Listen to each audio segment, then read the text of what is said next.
So we're going to continue studying golden doves. I know that the setting is not the best because I'm not by my office right now, but there is something. It's actually more of an idea that I'm going to be studying. I'm not studying the text of the golden doves. I don't have it with me today, but I want to read something from the preface of Homo Mysticus because he discusses here an important idea, which really is fundamental to the understanding of the difference between Greek Western thinking on the one side and rabbinic Talmudic thinking on the other side. And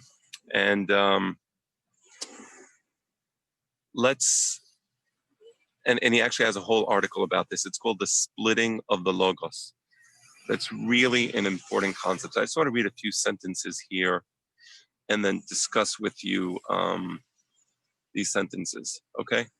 So here goes. Western intellectual tradition owes its creation to the splitting of the Logos. So the splitting of the Logos is the reason that Western thinking or Western intellectual thinking is the way it is. In an inaugural debate between Gorgias and Socrates, the Logos was formally broken up into two categories. Now, the word Logos in Greek is equivalent to the word memra in Aramaic, which basically means the word. So Logos is the word. But there was originally the word Logos encompassed two ideas, and then there was a split between those two ideas. And it started in a philosophical debate between Gorgias and Socrates. And as a result of this debate, the word logos was split into two. There's rhetoric and philosophy, each standing in hierarchical opposition to the other. So the word logos used to encompass rhetoric and philosophy. Let me explain that to you. Philosophy is the idea that I want to convey. So the idea that I want to convey is the philosophy, right?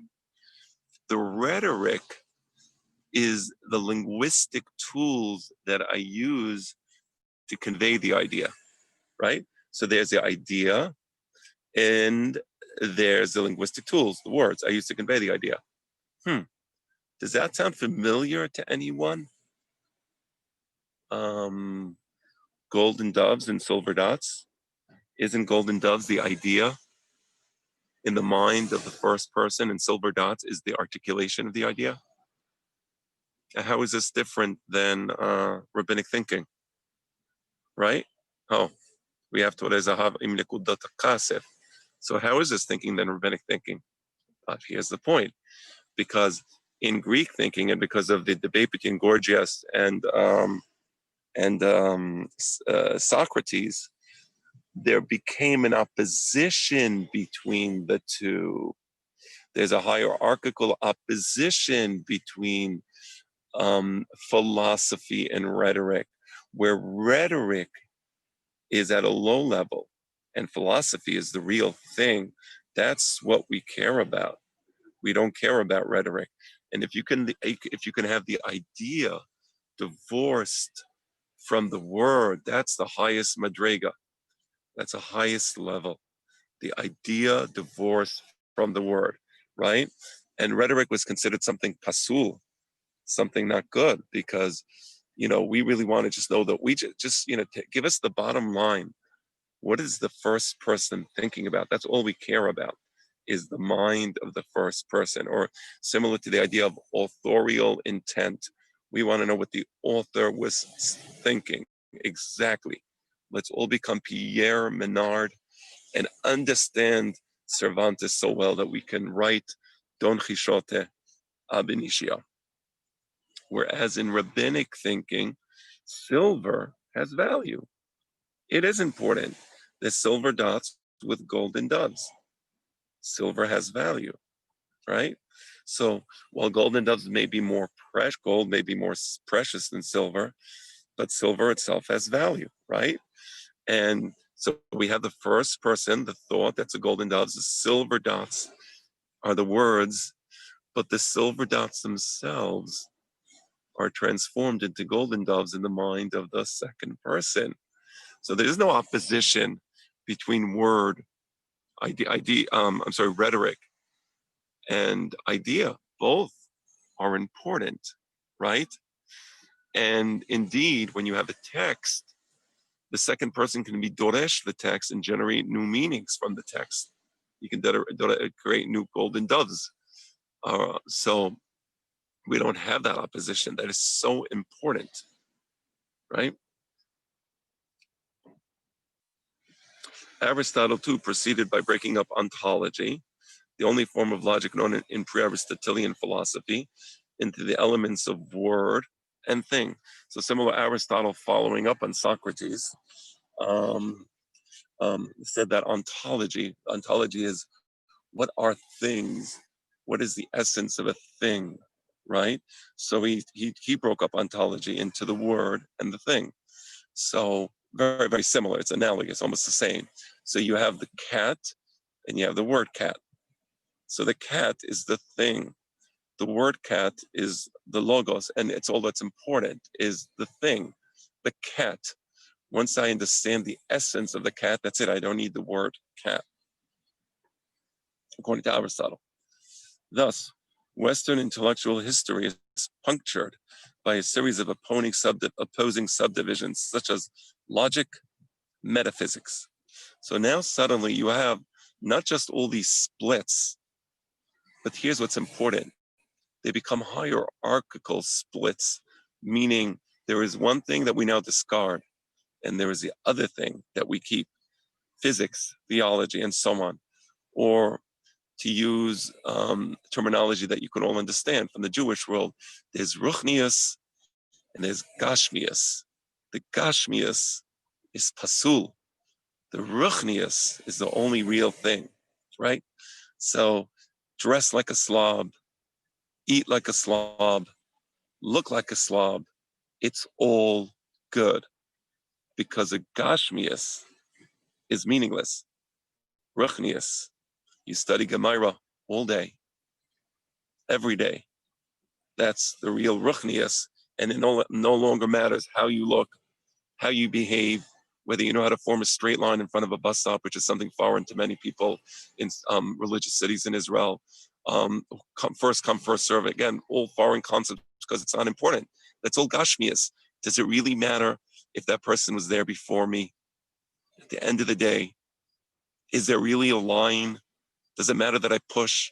Does it matter that I push other people when I'm in the koisel and I want to pray b'kavana, right? So I push and I scream out loud, bothering the people around me, but it's ruchnius. Gashmias just doesn't matter. So of course, this is all foreign to Judaism.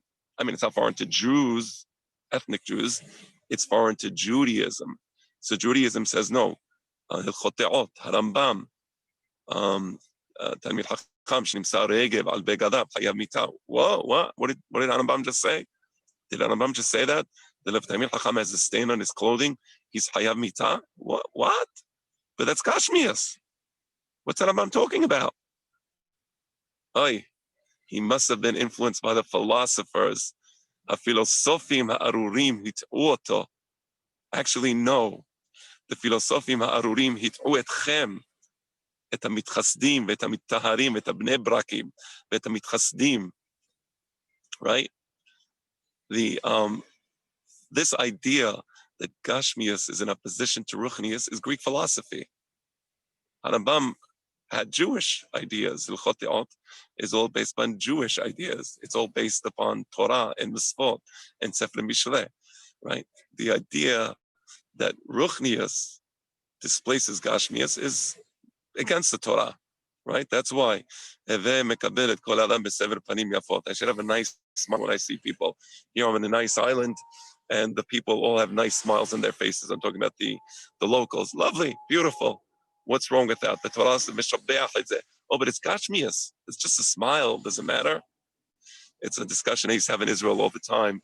I really do love the Dati Leumi in Israel. They have wonderful, wonderful midot. They really do. And they study Torah very beautifully. They really do. I can only praise them. But I used to have this argument with them, like, walking around with untucked shirt and disheveled and sloppy looking. And I used to tell them it's not nice. And they say, no, that's just gossip. That's the outerness of a person.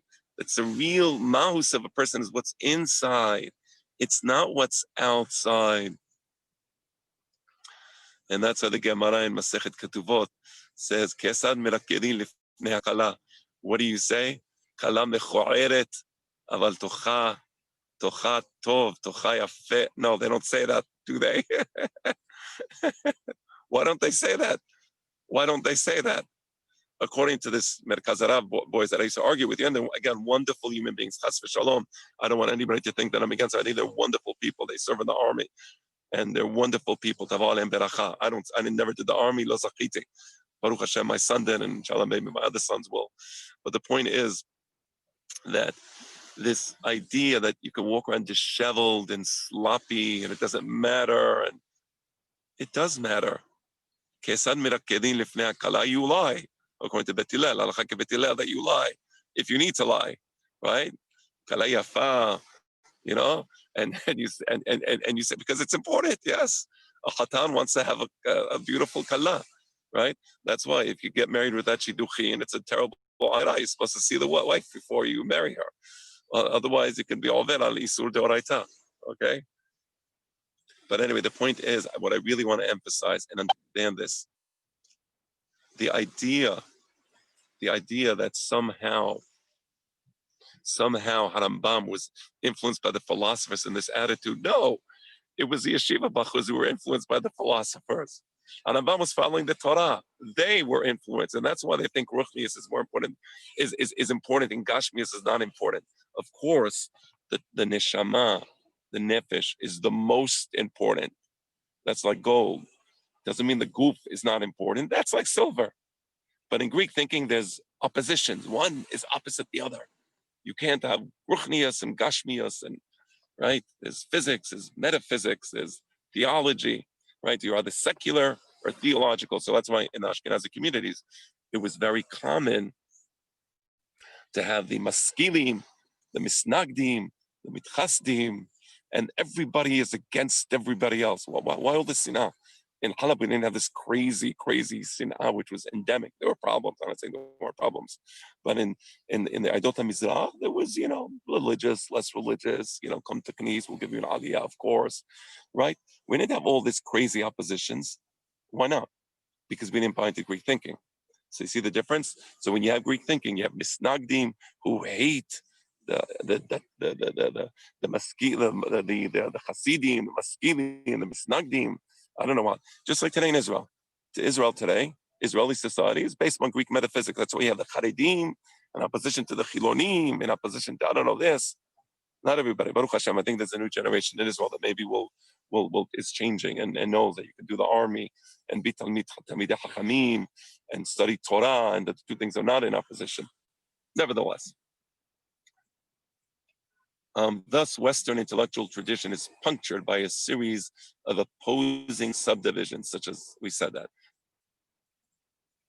The compartmentalization of knowledge into discrete categories, disjointed from one another, reflects a polytheistic view of reality, whereby every natural phenomenon, a storm, the wind, the blossoming of a tree, is viewed as a disparate event, the direct manifestation of different gods. So when you have a polytheistic view of the world, then things stand in a hierarchical opposition to each other, because the same way that the gods are in hierarchical opposition to each other, also ideas, categories are in hierarchical opposition to each other. So you begin to compartmentalize. So you have science, but then in science you have physics and biology. And in biology you have cellular biology. And in cellular biology you have, genetics. And in genetics you have epigenetics, right? And every single one of these stands in opposition to something else. There's always a paired opposite that it's not. So if you know epigenetics, that's your field of expertise, and you know nothing about astronomy, and you shouldn't know anything about astronomy. If you know something about astronomy, there's something wrong with you. Your field of expertise is epigenetics. That's Greek thinking, right? In modern, so that's why for the Greeks, you had one God for the ruach, one God for the rain. For the Jews, Mashiva ruach hamurida geshem. We don't believe in this polytheistic ideas. In modern times, the splitting of the logos has led to what Jose Ortega y Gasset called the real disarticulation of knowledge. Think of that for a moment. There is the articulation of knowledge, how to articulate wisdom. Divrei Hachamim, the words of Hachamim, that's the articulation of knowledge. And there is a disarticulation of knowledge. You know what the best disarticulation of knowledge? If I'm a physicist, I know nothing about biology. Well, why should that be? Why would knowledge of biology hurt your knowledge of physics? No, it's two opposing fields. You understand? In Judaism, no. If you know biology, if you're a biologist and you know physics, you're a better biologist. If you're a physicist and you know biology, you're a better physicist. The splitting of the logos affected the very integrity of speech. In a profound sense, the task of the poet is to repair the breach and to restore the word to its original state. So the splitting of the logos meant that speech is no good. If we can only communicate through the Vulcan telepathy of Mr. Spock in Star Trek, the world will be a better place. Because in Vulcan telepathy, you don't need words. You just get the ideas. That would be wonderful. According to this thinking, I'm not talking for myself. Right.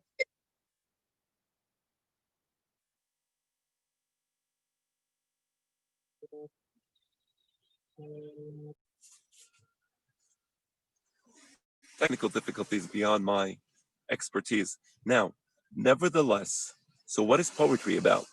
In poetry, the words suddenly become important, right?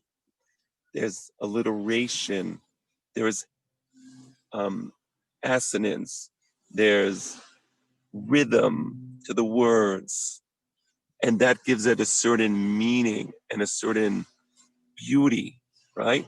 So poetry is a movement to reestablish the importance of the word, referring to the overwhelming sense of alienation resulting from the breach word thing, right? So that creates a tremendous sense of alienation because words are bad. So if words are bad, how am I supposed to communicate with other people? Well, if I'm not a Vulcan and I can't do the mental telepathy thing, then I really can't communicate. So I'm now alienated from other people. So Juan Ramon Jimenez wrote, que mi palabra sea la cosa misma, creada por mi alma nuevamente. Let my words be the thing itself newly created by my soul. Have a lovely day.